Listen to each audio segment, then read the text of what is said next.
Hey everyone, welcome to our demo session on Cisco User Defined Network. My name is Aishwarya Sudeep, a technical marketing engineer with the Enterprise Networking and Cloud Wireless Group.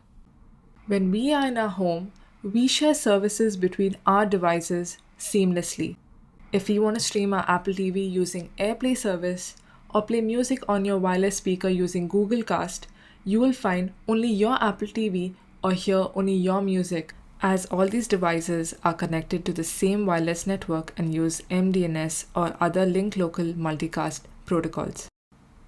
So the problem arises when we are in a shared network, such as a university dormitory network. Taking the first day of the semester scenario, students come with multiple devices from mobile phones to virtual assistants, all trying to fight for space in a shared network. Once all the students' devices are added to the shared network, after a long day for the university IT admin team, the problem doesn't stop there. Students end up seeing all the devices of other students on the network as shown on the right side of the slide. So for a student wanting to stream using AirPlay will see multiple Apple TVs on the network, as it is the inherent nature of the link local multicast protocol. This could lead to students unintentionally selecting somebody else's Apple TV and such streaming, which leads to no longer having a hassle-free experience. So the question arises, how is Cisco going to eliminate these early semester frustrations? Here's introducing you to Cisco's user-defined network solution available through Cisco DNA Center, which is redefining secure personal networks by segmenting a large network as seen on the left into smaller networks that allow users to privatize their smart device use.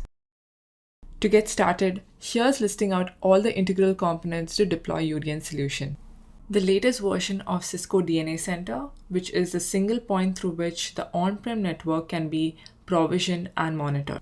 The next being the Cisco Identity Service Engine, which provides authentication and authorization service for the end users.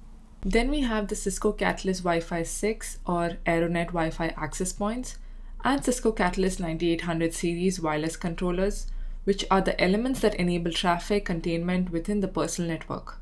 The last being the Cisco UDN mobile app, which is used to register the end user's devices with the UDN cloud. So all these on-prem components are securely connected using DNA Center, which connects the UDN cloud service. Let me consider myself as a student named Alice enrolled in a university. So before moving to my dorm room, the university sends out a welcome email with instructions on how to download the Cisco UDN app. This app is conveniently found in the Apple App Store or Google Play Store. While at my home network, I download the app and log into the app with my assigned school credentials and start registering my devices I would like to bring to school. Once logged in, the app gives me two options. The first one being to add this device, which is currently my iPhone 7, which is going to let me register all my remaining devices. Once I click on that, I choose my device type, which is phone. Then I enter my device name, which I name as Alice's phone. And then I manually enter my phone's MAC address, which you can find under settings of your device. For Android, the MAC address will be automatically updated. Today, with most devices having the Wi-Fi privacy feature, the UDN app can still register and process randomized MAC address as the device MAC address. Once submitted, the second option is to capture the MAC address via camera for the next device. To demonstrate this, I click on the plus sign, enter the device type and the device name of my Apple TV. To enter my MAC address, as mentioned before, I can either manually enter it or choose the scan the MAC address option. Here I choose the camera. It then updates the MAC address. Once submitted, I have two devices registered. For Android devices below version 10, a third option is available to scan the network, which is a feature that scans the Wi-Fi network that my device is connected to. And it will list out all the devices which I can then select from to bring with me. Once my device has been registered via the app and I arrive on campus shared network, the Cisco DNA Cloud Service ensures that my device is authenticated with the Active Directory. For the admin team to monitor and control in Cisco DNA Center, if I navigate to Assurance, then Health, under Clients, all the wireless devices that students have registered are visible and are connected to the shared network. If I click on the MAC address of my iPhone 7, the device that I registered, then I navigate to the detailed information. and to the user-defined network section, you can see that it's placed in my personal partition network as depicted by the UDN name, that's Alice's room, and the ID. It also lists out all the devices that are registered in the network, which includes my Apple TV. This basically makes post-move-in far more secure.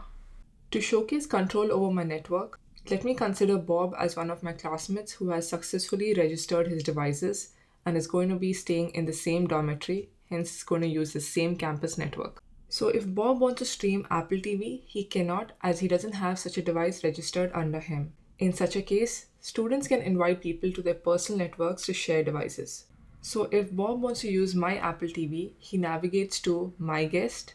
Here he types in my name. My email ID automatically pops up as it's integrated with the centralized SSO Active Directory. Once he sends the invite, I receive a mobile notification stating that I've been invited to Bob's network. I can either accept or decline. Once I accept, I then choose which device I would like to bring to his network. Since he needed an Apple TV, I choose that to join. Once this is done, Bob will have my device listed as a guest device under his partition network. Now, if Bob wants to cast his YouTube, he can find my Apple TV using AirPlay. As one device can be in one personal network at a particular point in time, if I need to use my Apple TV again, I reclaim my device which I lent out to Bob's personal network. This added security goes a long way in making the IT admin's job much easier too. Lastly, the benefits. Other than onboarding devices from anywhere securely using the UDN app as shown in the demo with greater privacy, the IT team can monitor and control university resources by using DNA Center dashboard.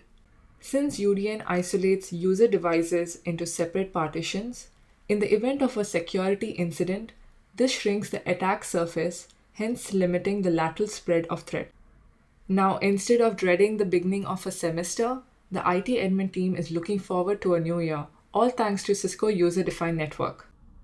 To understand the UDN configuration from the network administrator's point of view, stay tuned for our next video. Thank you.